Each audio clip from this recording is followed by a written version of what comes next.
Hello friends, आप सभी का आपके अपने चैनल मैथ एक्सवाइजे में स्वागत है। तो आज हम पढ़ने जा रहे हैं मेंसुरेशन की नेक्स्ट वीडियो है और ये है वॉल्यूम बेस्ड। कौन सी है? वॉल्यूम बेस्ड वीडियो होगी और इसके अंदर हम सारे के सारे फॉर्मूला पढ़ेंगे। क्या पढ़ेंगे? फॉर्मूलाज। ठीक है, जितने भी फॉर्मूला है इसके सारे के सारे हम पढ़ेंगे। तो हमारे साथ जुड़े रहिए और हमारे चैनल को प्लीज़ सब्सक्राइब कर दीजिए अगर आपने नहीं किया है तो। और आइए पढ़ते हैं हम फॉर्मूला नंबर 1। तो फॉर्मूला नंबर 1 है घनाभ। तो घनाभ क्या होता है? इसको हम क्यूबॉइड भी बोलते हैं। क्या बोलते हैं? क्यूबॉइड। ठीक है, क्यूबॉइड। ओके, तो क्यूबॉइड का जो फॉर्मूला है उसको हम पढ़ेंगे। तो क्यूबॉइड कैसा होता है? जिसमें एल, बी और एच यूज होती है, length, breadth and height use होती है, उसको क्या बोलते हैं? घनाभ बोला जाता है, क्यूबॉइड बोला जाता है। जैसे कि हम एक कमरे को भी, हम हमेशा कमरे में रहते हैं और कमरे को भी एक क्यूबॉइड के रूप में हम देख सकते हैं। ठीक है, तो कमरे के अंदर भाई एक लेंथ होती है। ठीक है, एक क्या होती है? लेंथ होती है। एक ब्रेड्थ होती है, ये ब्रेड्थ होती है। ठीक है, और एक होती है हाइट। ठीक है, और इसके अंदर कितने पृष्ठ होते हैं? 6 पृष्ठ होते हैं। कितने पृष्ठ होते हैं? 6 पृष्ठ। कितने होते हैं? 6 पृष्ठ होते हैं इसके अंदर। ठीक है, ओके, ऊपर नीचे के और 4 साइड वाले। ठीक है, 2 तो ऊपर नीचे के और 4 साइड वाले। ठीक है, तो जो ऊपर और नीचे, मतलब कहने का मतलब है कि छत और फर्श में जो यूज होता है वो क्या होता है? एल और बी यूज होता है। क्या होता है? हमें पता है लेंथ और ब्रेड्थ यूज होती है। ठीक है, बाकी की जो दीवारें होती हैं, जो दीवारें होती हैं उसके अंदर क्या होता है? बी, एक पृष्ठ, 2 पृष्ठ में बी एच यूज होता है और 2 पृष्ठ में एल एच यूज होता है। ठीक है, तो इस तरह से ये 3 चीज यूज होती है। ठीक है, और अब हम निकालेंगे इसका पृष्ठीय क्षेत्रफल। तो पृष्ठीय क्षेत्रफल हम पिछले उसमें चैप्टर में पढ़ते आ रहे थे, दीवारों का पृष्ठीय क्षेत्रफल। तो दीवारों का पृष्ठीय क्षेत्र हम एल बी को छोड़कर हम 2 और इन दोनों को ले रहे थे सिर्फ, है ना। अब की बार हम एल बी को भी लेंगे क्योंकि इसके अंदर क्या लेंगे? संपूर्ण पृष्ठीय क्षेत्रफल ले रहे हैं, मतलब इसके अंदर छत भी शामिल है और फर्श भी शामिल है। तो ये हो जाएगा 2 इंटू एल बी। 2 क्यों ले रहे हैं? क्योंकि यहाँ पर ऊपर भी और नीचे भी एक जैसे 2 पृष्ठ है। ठीक है, तो एल बी दोनों पृष्ठों में यूज हो रही है, तो 2 को बाहर ले लेंगे और एल बी क्या हो जाएगा? 1 बच जाएगा। ऐसे ही एल एच और ऐसे ही बी एच, ये हो जाएगा हमारा संपूर्ण पृष्ठीय क्षेत्रफल। ठीक है, कह सकते हैं टोटल सरफेस एरिया। ठीक है, संपूर्ण पृष्ठीय क्षेत्रफल ये हो जाएगा। ठीक है, उसके बाद हम देख रहे हैं विकर्ण। विकर्ण निकालना हो, मान लो ये हमें यहाँ से और यहाँ तक विकर्ण निकालना हो। विकर्ण क्या होता है? विकर्ण होगा, इसके अंदर कितने विकर्ण हो सकते हैं? इसके अंदर कितने विकर्ण हो सकते हैं? इसके अंदर 4 विकर्ण हो सकते हैं। कितने? 4। ठीक है, 1, 2, 3 और 4, इस तरह से 4 विकर्ण हो सकते हैं इसके अंदर। विकर्ण क्या होता है कि इसके अंदर कोई ऐसी एक लंबी से लंबी छड़ एडजस्ट की जाए जो कि सबसे लंबी हो। ठीक है, सबसे लंबी छड़ को हम एडजस्ट करें इसके अंदर, तो वो क्या कहलाएगी? विकर्ण। तो इसके अंदर कितने विकर्ण हो जाएंगे? इसके अंदर 4 विकर्ण हो जाएंगे। ठीक है, कितने विकर्ण हो जाएंगे? 4 विकर्ण। ठीक है, डायगोनल कितने हो जाएंगे? 4। ओके, तो उस डायगोनल की, एक डायगोनल की जो लेंथ होगी वो क्या होगी? L square plus B square plus H square और उसका क्या होगा? रूट। ठीक है, ये क्या हो जाएगा? विकर्ण की लंबाई। ओके, दूसरे आगे आता है आयतन या फिर वॉल्यूम। हम वॉल्यूम बेस्ड पढ़ रहे हैं, तो आयतन, आयतन क्या आता है? आयतन होगा एल, बी और एच, मतलब तीनों भुजाओं को अगर हम मल्टीप्लाई करते हैं तो वो क्या हो जाएगा? वॉल्यूम हो जाएगा, आयतन हो जाएगा इसका। ठीक है, तो ये था हमारा क्यूबॉइड। अब हम पढ़ते हैं क्यूब के बारे में। ठीक है, नेक्स्ट हम क्या किसके बारे में पढ़ेंगे? क्यूब के बारे में। तो नेक्स्ट है हम घन के बारे में देख रहे हैं। सेकंड किसके बारे में देख रहे हैं? घन के बारे में। तो घन, घन का मतलब क्या होता है? हमें पता है घन के बारे में होता है, घन कहते हैं क्यूब को। ठीक है, क्यूबॉइड होता है घनाभ और घन होता है क्यूब। क्यूब क्या होता है? जिसकी सभी भुजाएं, एक ऐसा डब्बा जिसकी सभी भुजाएं क्या होती हैं? बराबर, मतलब लेंथ भी बराबर, लेंथ, ब्रेड्थ और हाइट सभी क्या होती हैं? बराबर बराबर, जिसको हम ए से डिनोट कर रहे हैं। किससे डिनोट कर रहे हैं? ए से। तो संपूर्ण पृष्ठीय क्षेत्रफल क्या हो जाएगा भाई? सभी जो पृष्ठ है उनका क्या हो जाएगा? ए स्क्वायर क्या हो जाएगा? हर एक पृष्ठ का क्षेत्रफल हो जाएगा। ठीक है, और सभी को अगर जोड़ दें, मतलब कितने पृष्ठ हैं? 6 पृष्ठ हैं, तो 6 ए स्क्वायर हो जाएगा। तो यहाँ से टोटल सरफेस एरिया क्या हो गया? 6 ए स्क्वायर। ठीक है, ये तो टोटल सरफेस एरिया हो गया, है ना। अगर यहीं पर ही पूछा जाए कि इसका विकर्ण निकालिए, तो विकर्ण वही होगा जो लंबी से लंबी छड़ इसके अंदर फिट कर दी जाए। ठीक है ना, वो क्या होगी? इसकी विकर्ण होगी। इसके अंदर विकर्ण कितने हो सकते हैं? 4 विकर्ण हो सकते हैं। ठीक है, कितने हो सकते हैं? ऐसे क्वेश्चन भी बन के आ जाता है, डायरेक्ट ही पूछ लेते हैं कि एक घन के अंदर कितने मैक्सिमम विकर्ण हो सकते हैं। ठीक है, तो इसके अंदर मैक्सिमम विकर्ण कितने हो सकते हैं? 4। ठीक है, तो घन का विकर्ण जो होगा वो कैसे निकलेगा? उसको हम निकालेंगे √3 और ए। √3 और ए वो क्या होता है? विकर्ण। विकर्ण की लंबाई होती है। ठीक है, उसके बाद है आयतन। आयतन भी यही हो जाएगा, या हम कह सकते हैं वॉल्यूम। वॉल्यूम वॉल्यूम क्या होगी, ए इंटू, मैंने कहा कि तीनों साइड्स को क्या कर दें, मल्टीप्लाई कर दें, तो ए क्यूब, ये क्या हो जाएगा, वॉल्यूम हो जाएगा। ठीक है, तो घन जो क्यूब है तो बिल्कुल ही आसान है। ठीक है, फॉर्मूला देख रहे हैं हम, फॉर्मूला नंबर 3, फॉर्मूला नंबर 3 है लंबवर्तीय बेलन के वृत्त पृष्ठ का क्षेत्रफल। एक वृत्त पृष्ठ का क्षेत्रफल क्या होता है, वृत्त पृष्ठ का क्षेत्रफल, तो वृत्त पृष्ठ का क्षेत्रफल वो होता है कि हमें ऊपर टॉप और बॉटम जो इसका है उसको छोड़ के बाकी का जो एरिया है, ठीक है, बाकी का जो ये राउंड वाला एरिया दिखाई दे रहा है, ठीक है, ये एरिया क्या होगा, ये वाला एरिया, इसको छोड़ के, ठीक है, इसको छोड़ के इस वाले को छोड़ देंगे। ओके, इस वाले राउंड वाले को, इस वाले को छोड़ देंगे, अप और डाउन वाले को, और ये वाला जो एरिया होगा ये क्या होगा, हमारा वृत्त पृष्ठ का क्षेत्रफल। तो इसका फॉर्मूला क्या होता है, 2 पाई आर एच। ठीक है, 2 पाई आर एच, 2 पाई आर एच। ठीक है, ये होता है वृत्त पृष्ठ का क्षेत्रफल। अब वो कह रहा है कि संपूर्ण पृष्ठीय क्षेत्रफल, तो इसके अंदर देखिए ये तो वृत्त पृष्ठ का क्षेत्रफल हो गया, पृष्ठ का क्षेत्रफल। ठीक है, और अब संपूर्ण टोटल सरफेस एरिया, ये तो सरफेस एरिया हो गया, ये तो सरफेस एरिया हो गया, ये टोटल सरफेस एरिया पूछ ले।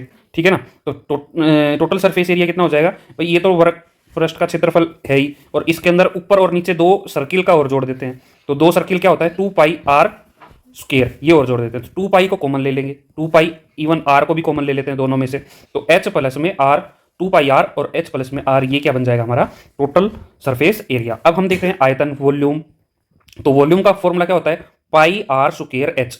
ठीक है, पाई आर स्क्वायर एच। देखिए एरिया में और वॉल्यूम में डिफरेंस क्या है, यहां पर हम देख पा रहे हैं कि एरिया के अंदर तो 2 बार कोई जो भुजा है वो 2 बार मल्टीप्लाई हो रही है, कि एक बार तो ये मल्टीप्लाई, एक बार ये हुई और एक बार ये हुई, लेकिन जो वॉल्यूम है उसमें 3 बार हो रही है, मतलब आर को हमने 2 बार यूज किया है और एच को हमने 1 बार यूज किया है, यहां पर 3 बार मल्टीप्लाई हो रहा है और यहां पर 2 बार हो रहा है, मतलब ये 2D होता है, 2 बार यूज हो रहा है तो 2D हो गया, और ये 3D हो गया, 3 बार यूज हो रहा है तो 3 डायमेंशन हो गया। ठीक है, वॉल्यूम हमेशा 3 डायमेंशन में होता है, एरिया हमेशा 2 डायमेंशन में होती है, ये हमने अंतर याद रख के चलना है। तो इस अंतर को भी याद रखते हैं तो भी हमारा फॉर्मूला याद रह जाएगा हमें, कि पाई आर स्क्वायर एच तो 3D है, आर स्क्वायर एच हो गया तो ये वॉल्यूम का हो जाएगा, और 2 पाई आर एच ये क्या है, हमारा 2D है, मतलब 2D क्या होता है, एरिया होता है, तो ये इस तरह से हम इसको याद भी रख सकते हैं। ठीक है, इस डिफरेंस को याद रखेंगे तो हमें कहीं ना कहीं वॉल्यूम भी ध्यान, वॉल्यूम और इन दोनों के जो फॉर्मूला है, एरिया का फॉर्मूला भी याद रह जाएगा। ठीक है, नेक्स्ट देखते हैं फॉर्मूला नंबर 4। तो अगला है शंकु, या फिर हम कोन भी बोल सकते हैं। ठीक है, जैसा कि हम आइसक्रीम का स्कूप खाते हैं, कोन खाते हैं, ठीक है ना, तो वो भी हम बोल सकते हैं, इसको हिंदी में क्या बोलते हैं, शंकु। ठीक है, तो शंकु का वृत्त पृष्ठ का क्षेत्रफल क्या होगा, वृत्त पृष्ठ मतलब ये जो नीचे का जो बॉटम है, सर्कुलर बॉटम है, इसको अवॉइड कर दें, इसको छोड़ दें, और ये जो बच गया ना, ठीक है, ओके, जो पार्ट ये बच गया, जो आइसक्रीम के स्कूप का, जो कोन का हम देख रहे हैं, जो कुरकुरा भाग है वो क्या हो जाएगा, उसका वृत्त पृष्ठ का क्षेत्रफल, तो वो क्या हो जाएगा, पाई आर एल, जो सरफेस एरिया है, लेटरल सरफेस एरिया, इसको क्या बोलते हैं, लेटरल सरफेस एरिया, जो इसको लेटरल सरफेस एरिया वृत्त पृष्ठ का क्षेत्रफल है वो हो जाएगा पाई आर एल। ठीक है, उसके बाद संपूर्ण टोटल सरफेस एरिया वो क्या हो जाएगा भाई, इसके अंदर लेटरल के अंदर हम ये और ऐड कर देते हैं। ठीक है ना, कौन सा ऐड कर देते हैं, ये वाला और ऐड कर देते हैं। ठीक है, कौन सा, ये पूरा नीचे से भी ढका हुआ हो, ठीक है ना, कवर्ड हो, ढक्कन लगा हुआ है, तो इसका ये एरिया भी ले लेंगे और साथ में ये वाला एरिया भी ले लेंगे। ठीक है, तो दोनों को ही जोड़ देते हैं, तो ये तो भाई हमें पता है पाई आर एल हो गया, और एक सर्कल ये है तो पाई आर स्क्वायर हो जाएगा, तो पाई आर हम यहाँ से कॉमन ले लेंगे, तो एल प्लस में आर, ये हमारा क्या हो जाएगा, टोटल सरफेस एरिया। इसी तरह इसका जो आयतन होगा, वॉल्यूम जिसे हम कहेंगे, तो वॉल्यूम क्या हो जाएगा, 1/3 पाई आर स्क्वायर एच। 1/3 क्यों किया गया है यहाँ पर, तो 1/3 यहाँ पर देखिए, जो ये शंकु होता है ये तीसरा हिस्सा होता है किसका, इसी ये तीसरे हिस्से के बराबर होता है, किसके, ये होता है बेलन के तीसरे हिस्से के बराबर होता है। तो बेलन का हमें पता है कि पाई आर स्क्वायर एच होता है, ठीक है ना, आयतन, तो इसका क्या कर देंगे, 1/3 जो है कर देंगे, तो वो हो जाएगा शंकु का। ठीक है, याद रह जाएगी। अब यहाँ पर देख रहे हैं तिर्यक रेखा, तो यहाँ पर देखिए इसको बोलते हैं तिर्यक, एल जो है यहाँ पर तिर्यक रेखा है, तो इसको देखिए यहाँ पर एच दे दिया, आर दे दिया, तो एल निकालने की, तो एल कैसे निकालेंगे, ये एक क्या बन जाएगी हमारी, समकोण त्रिभुज बन जाएगी। ठीक है, राइट एंगल ट्रायंगल बन गई, तो यहाँ पर हम क्या यूज कर देंगे, पाइथागोरस थ्योरम यूज कर देंगे, जो कि एल स्क्वायर बराबर है एच स्क्वायर प्लस में आर स्क्वायर। ठीक है, इसको यूज कर लेंगे। एल का क्या मान हो जाएगा, रूट एच स्क्वायर प्लस में आर स्क्वायर। ये निकल के आ जाएगी हमारी तिर्यक रेखा। ठीक है, इस तरह से हम तिर्यक रेखा निकाल सकते हैं। अगर एच और आर दिया गया है तो एल को हम निकाल सकते हैं। ठीक है, नेक्स्ट हम देखते हैं फॉर्मूला फिफ्थ। तो फॉर्मूला नंबर 5 है, ये बहुत ही इंपॉर्टेंट है और आपने शायद पहले भी नहीं पढ़ा होगा। तो देखते हैं, छीनक या हम कह सकते हैं ठोस बाल्टी जैसी आकृति, ठीक है, का पृष्ठीय क्षेत्रफल कैसे निकालते हैं। तो यहाँ पर देखिए, इस ऊपर वाला जो बड़े वाला हिस्सा है उसको, उसकी जो त्रिज्या है उसको हम आर से, बड़े आर से डिनोट कर लेते हैं, और नीचे वाला जो बॉटम वाला हिस्सा है उसकी छोटी जो त्रिज्या है उसको हम लिटिल आर से, स्मॉल आर से रिप्रेजेंट कर लेते हैं। एच और एल तो है ही, हमें पता है। तो इसका जो पृष्ठीय क्षेत्रफल है, या हम कह सकते हैं जो इसका है पृष्ठीय जो क्षेत्रफल है वो कितना होगा। ठीक है, तो इसका जो ये पृष्ठीय क्षेत्रफल, मतलब वक्र पृष्ठ का क्षेत्रफल है वो कितना होगा, तो वो कितना होगा, जिसको हम लेटरल सरफेस एरिया भी बोलते हैं, वो कितना होगा, पाई आर स्क्वायर प्लस में R square, little R square plus में आर प्लस आर, और इसको हम मल्टीप्लाई कर देते हैं एल से। ठीक है, ये क्या हो जाएगा, लेटरल सरफेस एरिया। यहाँ पर एल क्या हो जाएगा, एल हो जाएगा आर माइनस आर का स्क्वायर, ठीक है, और प्लस में एच स्क्वायर, ये हो जाएगा एल। इसको बड़े ध्यान से याद कीजिएगा। ठीक है, आर माइनस आर का स्क्वायर, ठीक है, इसका होल स्क्वायर है, प्लस में एच स्क्वायर, और ये क्या हो जाएगा एल। ओके, नेक्स्ट हम देख रहे हैं पृष्ठीय क्षेत्रफल, मतलब टोटल सरफेस एरिया। ठीक है, ये तो क्या हो गया, ये किसका फॉर्मूला है, लेटरल सरफेस एरिया का। किसका, lateral surface, sorry total surface area. अब हमें लेटरल सरफेस एरिया, ठीक है, कि भाई हमें है ना, बाल्टी है, बाल्टी का कौन सा एरिया होता है, एक तो ये एरिया होता है, ठीक है, और बाल्टी नीचे से कवर्ड होती है और ऊपर से कवर नहीं होती है। ठीक है, तो ये वाला एरिया अगर हमें निकालना हो तो वो हो जाएगा लेटरल सरफेस एरिया। तो उसमें से हम ये बड़ा वाला आर वाला जो हिस्सा है ये घटा देते हैं, किसमें से, इसमें से। तो पाई आर स्क्वायर प्लस में आर स्क्वायर प्लस आर और एल, इसमें से हम किसका एरिया घटा देते हैं, पाई आर स्क्वायर का एरिया घटा देते हैं। तो यहाँ से घटाएंगे तो यहाँ पर अपना क्या बच जाएगा, पाई आर स्क्वायर प्लस में आर और इंटू एल, ये हमारा क्या बच जाएगा, एरिया बच जाएगा। ठीक है, आई होप आपको समझ में आ गया होगा। नेक्स्ट हम देखते हैं, इसका आयतन निकालना हो तो, वॉल्यूम निकालना हो तो क्या होगा, pi H upon 3 R square plus में आर इंटू आर। ठीक है, तो ये क्या हो जाएगा हमारा वॉल्यूम। ओके, इसको बड़ा ध्यान से याद रखिएगा, ये थोड़ा सा आपके लिए नया हो सकता है, बाकी है बड़ा आसान। ठीक है, एक बार याद करेंगे, हम क्वेश्चन सोल्व करेंगे इसके, तो आगे आएंगे तो बार बार ये फॉर्मूला आगे सामने हमारे सामने आते रहेंगे तो हम हमारी याद हो जाएंगे इजीली। नेक्स्ट हम देख रहे हैं गोले का पृष्ठीय क्षेत्रफल। छठा क्या है, गोले का पृष्ठीय क्षेत्रफल। तो पृष्ठीय क्षेत्रफल मतलब इसके चारों तरफ का जो क्षेत्रफल है वो। ठीक है, टोटल सरफेस एरिया, इसमें लेटरल नहीं होता है, ठीक है, सिर्फ टोटल होता है, क्योंकि टोटल ही माना है, लेटरल तो हो ही नहीं सकता है ना। तो इसका टोटल सरफेस एरिया कितना हो जाएगा, 4 पाई आर स्क्वायर। ओके, आयतन वॉल्यूम कितना हो जाएगा, तो वॉल्यूम हमें पता है 4/3 पाई आर क्यूब। ठीक है, नेक्स्ट हम देख रहे हैं अर्धवर्त का। ठीक है, तो अर्धवर्त का थोड़ा सा कंफ्यूजिंग हो सकता है, अगर आप सिर्फ इसी को याद रख के चलते हैं और इसको याद नहीं करते हैं तो वो कंफ्यूज हो जाएगा। ठीक है, हमें दोनों का ही याद रखना पड़ेगा। तो यहाँ पर हम देख रहे हैं अर्धवर्त का वृत्त पृष्ठ का क्षेत्रफल। वृत्त पृष्ठ मतलब ऊपर वाला ये जो गोल जो हिस्सा है, जो सर्कुलर जो हिस्सा है उसको छोड़ दें, और ये जो आधे गोले का जो हिस्सा है उसका पृष्ठीय क्षेत्रफल ले, तो लेटरल सरफेस एरिया क्या हो जाएगा उसका, 2 पाई आर स्क्वायर। ठीक है भाई, ये पूरा का पूरा था और इसका आधा ले लिया है ना, और टोटल सरफेस एरिया कितना हो जाएगा, 2 पाई आर स्क्वायर प्लस में पाई आर स्क्वायर। ठीक है, ये हो जाएगा, तो यहाँ से पाई आर स्क्वायर तो कितने हो जाएगा total, 3 pi R square. Total कितना हो जाएगा, 3 पाई आर स्क्वायर। नेक्स्ट हम देख रहे हैं इसका आयतन, या हम कह सकते हैं वॉल्यूम। वॉल्यूम क्या होगा, 2/3।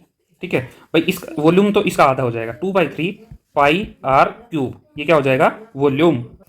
नेक्स्ट हम देख रहे हैं फॉर्मूला नंबर 8, वल्ले छल्ला या खोखले गोले की धातु का आयतन। तो ये कितना होता है, तो ये होता है जैसे कि हमारा छल्ला हो कोई, ठीक है, या फिर हम कह सकते हैं वासर, हम जिसे कहते हैं वासर तो देखा होगा, ठीक है ना, तो वो हो, तो उसका आयतन कैसे निकालते हैं, तो एक बड़ी आर ले ली, एक छोटी आर ले ली। तो बड़ी आर पहले क्या निकाल लेंगे, 4/4 R cube minus R cube. ठीक है, ये इसका क्या हो जाएगा, वॉल्यूम हो जाएगा। ओके, वल्ले। ठीक है, उसके बाद है पिरामिड, 9th है पिरामिड। पिरामिड कैसा होता है आपने देखा होगा, इजिप्ट के पिरामिड, ठीक है। तो पिरामिड या फिर हम कह सकते हैं, आपने वो भी देखा होगा जो प्रिज्म होता है, वो भी एक तरह का पिरामिड होता है। तो पिरामिड का जो क्षेत्रफल होता है वो क्या होता है, आधार का क्षेत्रफल, जो नीचे आधार जो है उसका क्षेत्रफल, प्लस में सभी त्रिभुज, जो सभी त्रिभुज होती हैं उनका क्षेत्रफल का योग क्या होता है, पिरामिड का क्षेत्रफल।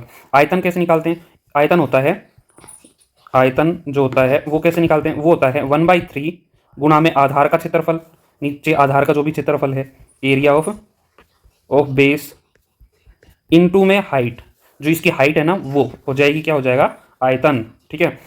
ये हम बहुत ही इंपॉर्टेंट बनता है ये दोनों ही, क्योंकि हमने आज तक ये पढ़े नहीं है, ठीक है ना। और नॉर्मली बच्चे क्या करते हैं, नॉर्मली जो सिलेबस के अंदर होते हैं वही पढ़ते हैं, ये थोड़ा सा आउट ऑफ सिलेबस हो जाता है, तो हमें हो सकता है बहुत सारे बच्चे पहली बार पढ़ रहे हो, तो ये बहुत ही इंपॉर्टेंट हो जाते हैं। नेक्स्ट है फॉर्मूला नंबर 10 कि प्रिज्म जो है उसका क्षेत्रफल क्या होगा। तो आधार का क्षेत्रफल वही ऊपरी सतह की क्षेत्रफल, और पृष्ठीय सभी पृष्ठीय जो क्षेत्रफल है, पृष्ठ जो है उनका क्षेत्रफल, सबको क्षेत्रफल को जोड़ दे तो भाई क्या हो जाएगा, भाई ऊपरी सतह, आधार की सतह और सारे क्षेत्रफल, तो वो क्या हो जाएगी, इनके संपूर्ण पृष्ठीय क्षेत्रफल। उसके बाद आयतन निकालें, आयतन क्या हो जाएगा, आयतन हो जाएगा आधार का क्षेत्रफल और गुणा में ऊंचाई, आधार का क्षेत्रफल और गुणा में हाइट, ये क्या हो जाएगा हमारा प्रिज्म का आयतन। तो दोस्तों आई होप आप लोगों को के सारे फॉर्मूला याद हो गए होंगे। अगर याद नहीं हुए हैं तो टेंशन लेने की जरूरत नहीं है, एक बार इनको रिवाइज कर लीजिए, एक बार इनको किसी पेपर पे उतार के और अपने जहाँ पर भी आप स्टडी रूम है वहाँ पर चिपका लीजिए। आते जाते 2-3 बार देखेंगे तो आप इजीली उसको समझ पाएंगे और सारे के सारे याद कर पाएंगे। और भी अगर ऐसा भी नहीं करते हैं तो अगर हम इसकी हमारी सारी वीडियो देखते हैं, इसके आगे वाली वीडियो देखते हैं, तो उसमें सारे क्वेश्चन सोल्व करेंगे। तो क्वेश्चन सोल्व करते हुए हम हर फॉर्मूले को सामने लिखते हुए चलेंगे, तो बार बार जब सामने आएंगे फॉर्मूले तो याद हो जाएंगे। तो दोस्तों आई होप आप लोगों को सभी समझ में आ गए होंगे। अगर आपको वीडियो अच्छी लगी हो तो please like, share and comment कीजिए, शेयर जरूर कर दीजिए अभी सभी दोस्तों में, और हमारे साथ जुड़े रहिए, हमारे चैनल को सब्सक्राइब कीजिए। Thank you so much, bye, love you all, पढ़ते रहिए, तैयारी में जुटे रहिए।